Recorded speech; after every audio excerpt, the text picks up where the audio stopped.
नमस्कार. मी डॉक्टर सुषमा दुगड.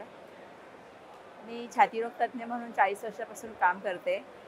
दमा रुग्णांचा विशेष करून त्यांना हा दमा कशामुळे होतो त्याचा थोड्याबद्दल काही लोकांचा गैरसमज असतो. आणि दमा हा म्हणजे फक्त छातीमध्ये आपल्या श्वासवाहिन्या असतात, त्या आकुंचन पावतात. पण हा दमा फक्त एकाच कारणासाठी होतो का नाही, तर काहींना ब्लड प्रेशर जास्त झालं तर कार्डिओजेनिक अस्थमा म्हणतात, तो वेगळा असतो. पण ज्या लोकांना दमा आहे त्यांची आता अगोदर एक इंजेक्शन द्यायचे आणि त्यांना लगेच बरं वाटायचं.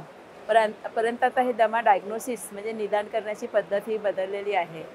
निदान करण्यासाठी आपल्याला आता स्पायरोमेट्री म्हणजे एक अत्याधुनिक ही तपासणी आहे आणि त्याच्याद्वारे व्यक्तीला किती प्रमाणात दमा होतोय, म्हणजे त्याला तीव्र स्वरूपाचा आहे का सौम्य प्रकाराचा आहे, त्याचे देखील निदान केले जाते.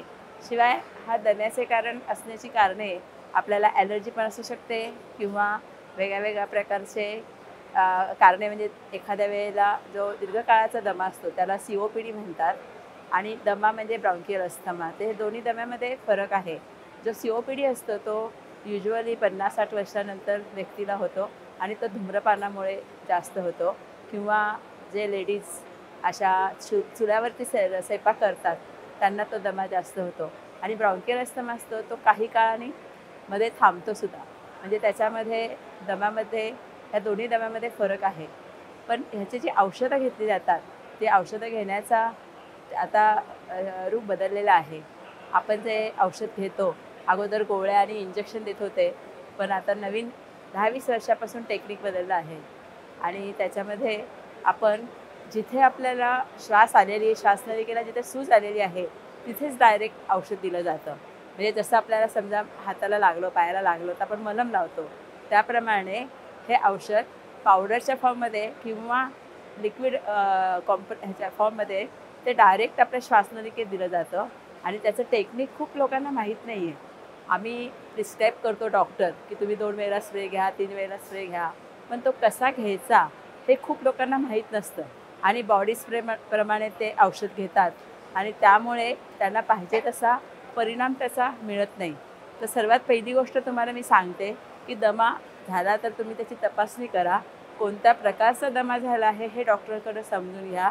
कशामुळे झाला, काही जे फॅक्टर्स आहेत ते आपण अव्हॉइड करू शकतो आणि त्याच्यामुळे दमा तुमचा नियंत्रणात येऊ शकतो.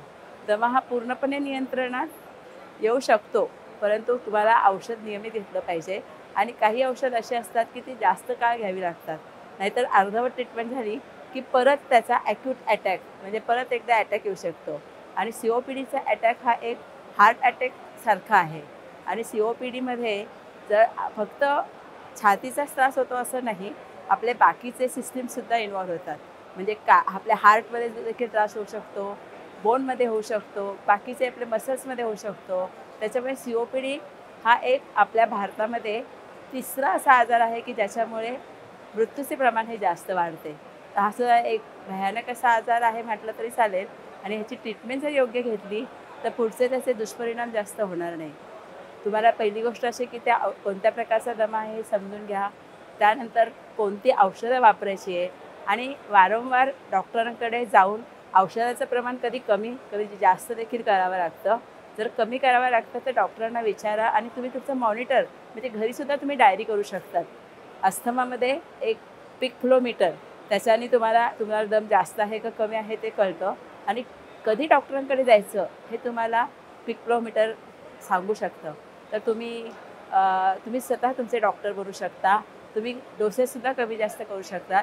पण ज्या वेळेला तुम्हाला श्वासच घेता येत नाही आहे आणि खूप दम लागतो आहे, अशावेळी घरी ट्रीटमेंट करू नका. लगेच डॉक्टरांकडे जायचं आहे.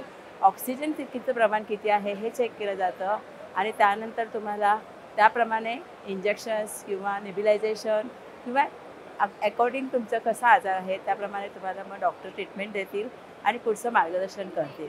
तर तुम्ही ह्याच्याकडे दुर्लक्ष करू नका आणि दमा पेशंट जरी असला तरी तुम्ही तुमचं रुटीन ॲक्टिव्हिटी सगळे करू शकता.